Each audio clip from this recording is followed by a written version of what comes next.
Mahirap maging mahirap. Iyan ang katotohanang naranasan ni Gina. 10 taon na ang nakalipas. 20 years old pa lamang siya noong biglang bumaligtad ang takbo ng kanilang buhay. Tricycle driver ang kanyang ama. Araw-araw itong nasa kalsada, kaya't hindi rin malayong masangkot sa aksidente. Isang gabi, habang namamasada, pinundol ang kanyang ama ng isang kotse at agad itong tumakas. Isinugod ang kanyang ama sa pinakamalapit na ospital, isang pribadong ospital.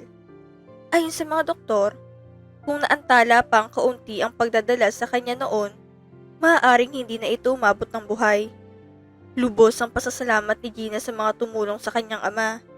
Ngunit, kasabay noon ang bigat ng problemang iniwan ng ospital. 100,000 piso ang bayarin. Noong panahon na iyon, ang halagang iyon ay parang milyon na para sa kanilang pamilya. Walang trabaho ang kanyang ina at tanging ama lamang ang bubuhay sa kanila. Dahil mahal nilang ama, wala silang iniisip kundi ang iligtas ito. Kinailangan putulin ang kaliwang kamay ng ama dahil sa tindi ng pinsala. Ngunit, kahit masakit, pinilit nilang magpasalamat na buhay pa rin ito. Lumapit ang ina ni Gina kay Mang Ising, isang kilalang nagpapautang sa lugar ngunit may napakataas na interes. Hindi alam ni Gina kung paano napapayag ng kanyang inang lalaki dahil kilala itong mahigpit at bihirang maawa. Ngunit wala na silang ibang mapuntahan. Hindi na pinag-isipan pa iyon ni Gina noon. Ang mahalaga, maoperahan ng ama. Halos 2 linggo rin itong nanatili sa ospital bago tuluyang makauwi. Dahil ang ama lamang ang inaasahan nilang magtrabaho. Napilitan si Gina na huminto muna sa pag-aaral upang maghanap buhay. Nagtanggap siya ng mga labada sa kapitbahay upang may maipakain sa pamilya. Ang kanyang ina naman ay umutang ng puhunan para sa maliit na tindahan sa harap ng kanilang bahay. Hindi rin ito maaaring umalis dahil walang ibang mag-aalaga sa ama. Ang 2 niyang kapatid naman ay patuloy na nag-aaral, kaya si Gina ang pumalit sa ama bilang haligi ng tahanan. Pagkatapos maglaba, nag-e-extra pa siya sa paglilinis ng mga bahay. Ang kinikita niya ay sapat lamang para sa pagkain at sa mga gamot ng ama. Isang gabi, habang pinapakain niya ang ama, mahina itong nagsalita. "Pasensya ka na anak, dahil sa akin, napahinto ka na naman sa pag-aaral."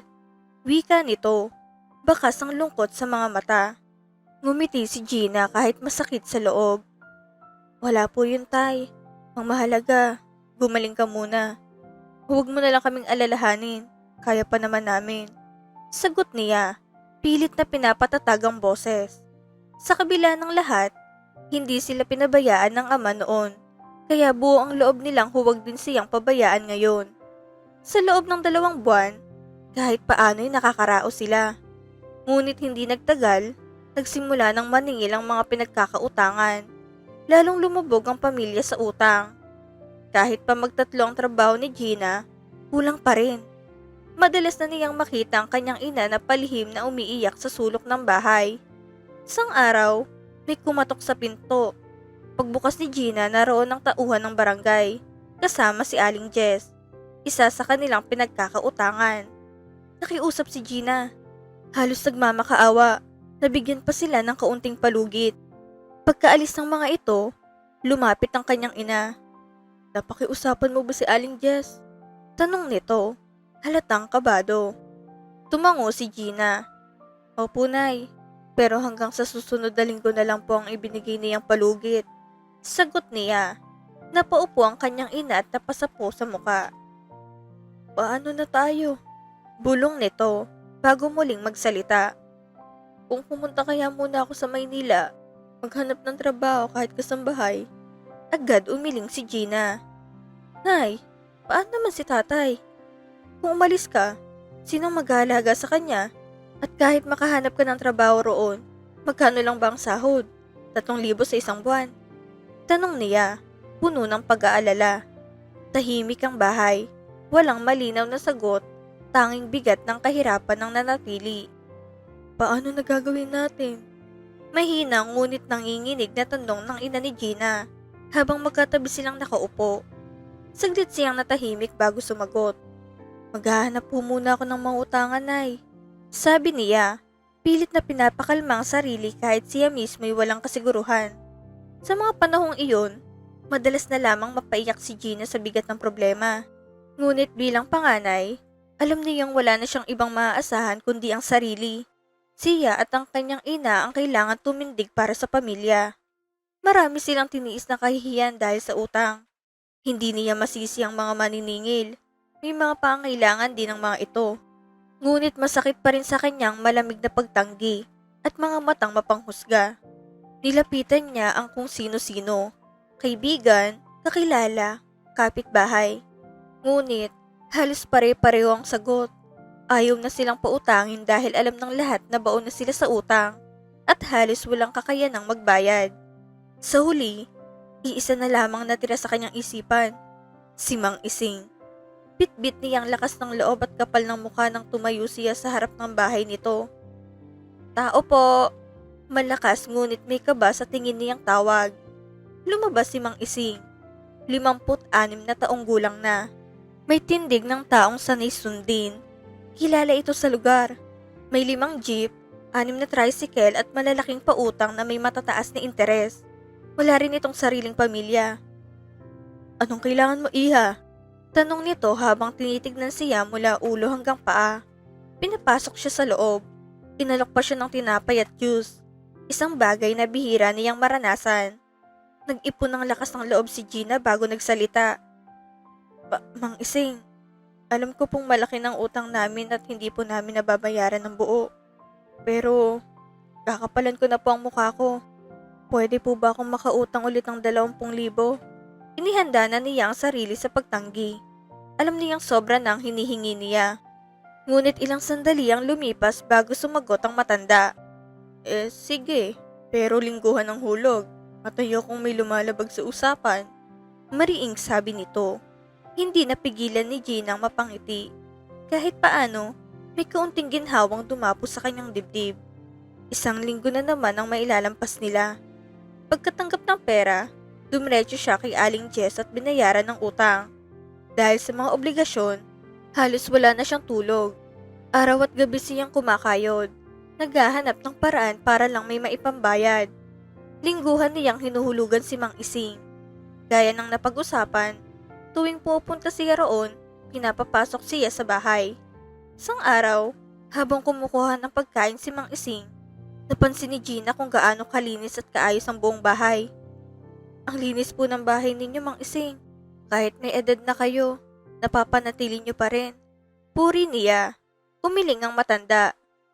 May inuupahan akong tagalinis tuwing umaga. Sagot nito. Sa pandinig ni Gina, parang may pinto ang biglang bumukas. Isang pagkakataong hindi niya maaaring palampasin. Kung pwede po sana, ako na lang maglinis.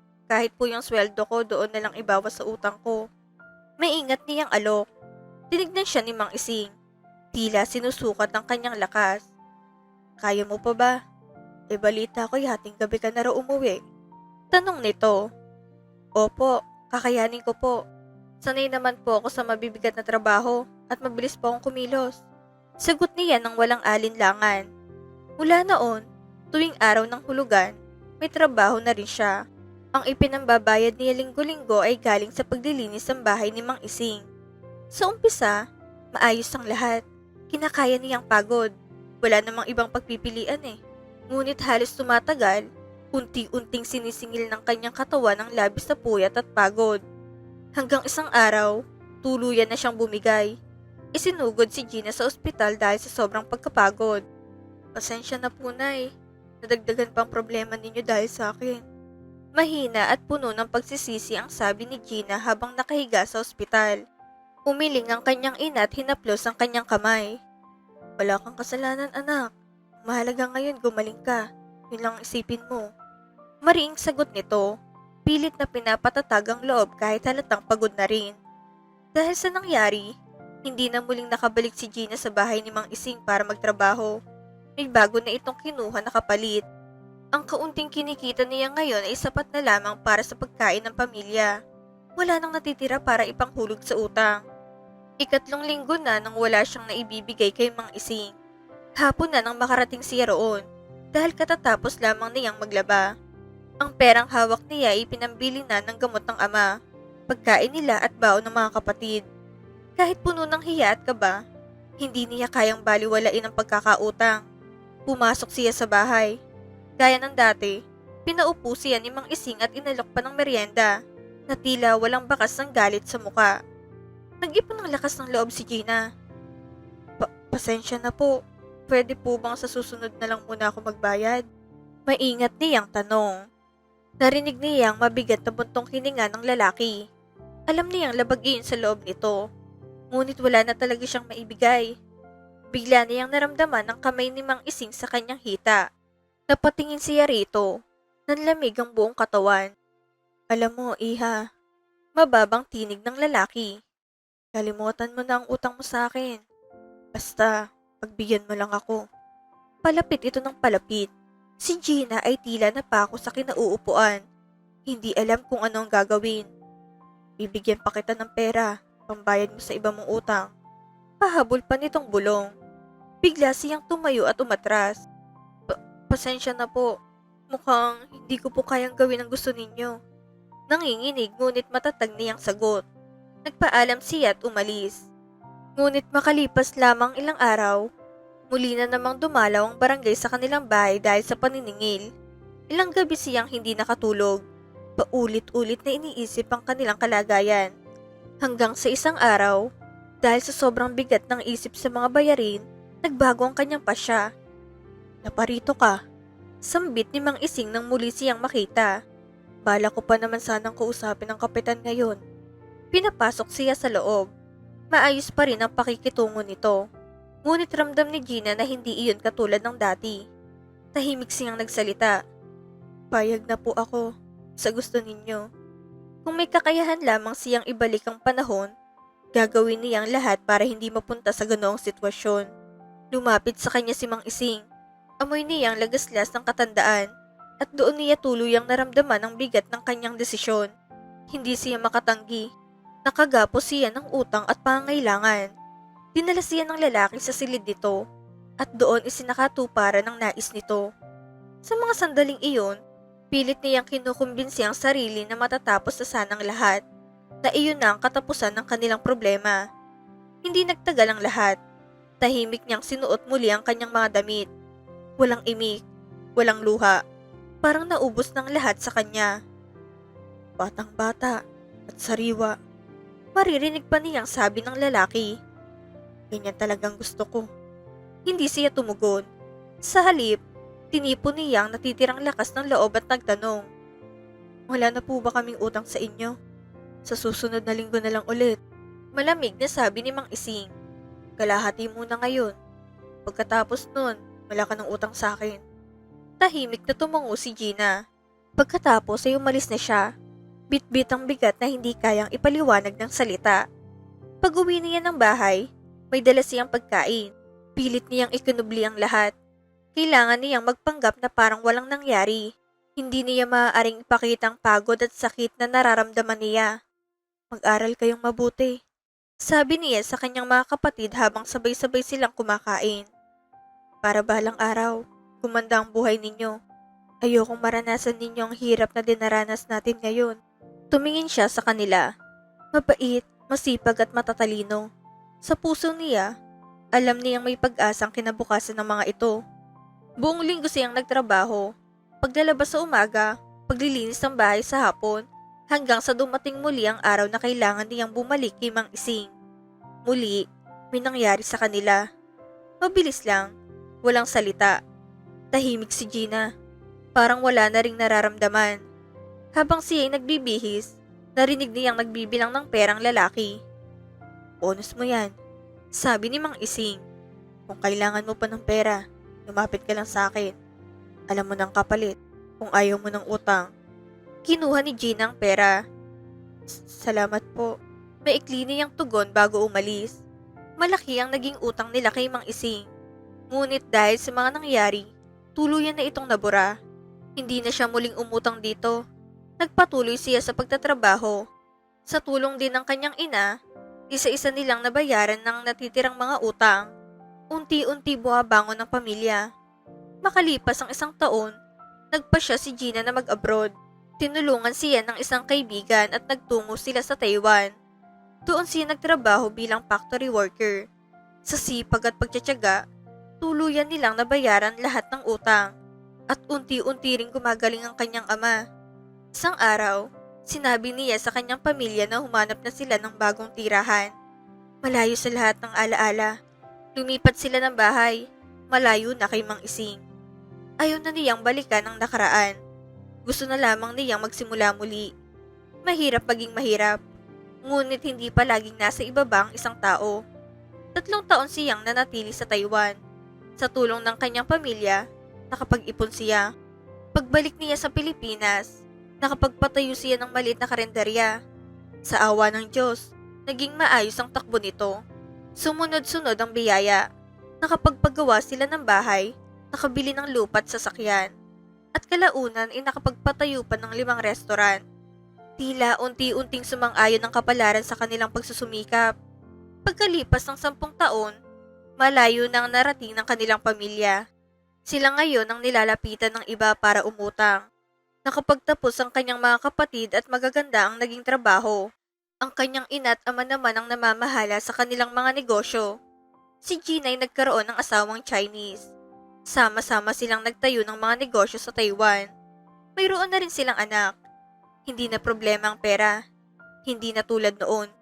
Madalas niyang nais kalimutan ang nakaraan. Ngunit sa tuwing naiisip niya ito, napagtanto niya kung hindi nila naranasan ng matinding hirap, marahil ay hindi sila hantong sa kinalalagyan nila ngayon. Nabalitaan ni Gina kalaunan na wala na si Mang Ising. Inatake raw ito sa puso at hindi na umabot sa ospital. Nang marinig iyon ng kanyang mga magulang, agad silang nakiramay. Ayon sa kanila, malaki raw ang naitulong ni Mang Ising sa kanilang pamilya noong panahong walang-wala sila. Wala siyang sinabi. Wala rin siyang ipinakitang reaksyon. Hinayaan na lamang niya ang mga pangyayari. May mga bagay na mas pinipiling manatiling tahimik. Mga katotohanang hindi na kailanman dapat malaman ng iba. Ang naging lihim sa pagitan niya at ni Mang Ising ay doon na lamang nananatili. Isang bahaging hindi na niya binuksan muli. Isang alaala na kanyang ibinaon sa pinakamalalim ng nakaraan. Ngayon, maayos at masaya na ang kanyang pamilya. Nakangiti ang kanyang mga magulang. May direksyon ang buhay ng kanyang mga kapatid at tahimik na ang mga gabi na dati puno ng pangamba. Pinili ni Gina na maging positibo. Naniwala siyang lahat ng mangyayari ay may dahilan. Kahit masakit, kahit hindi patas. Ang mahalaga, patuloy ang paglakad pasulong. Hindi man maburang nakaraan, maaari naman itong iwanan. At sa katahimikan ng kanyang mga alaala, doon niya tinapos ang kanyang kwento. Nagmamahal, Gina.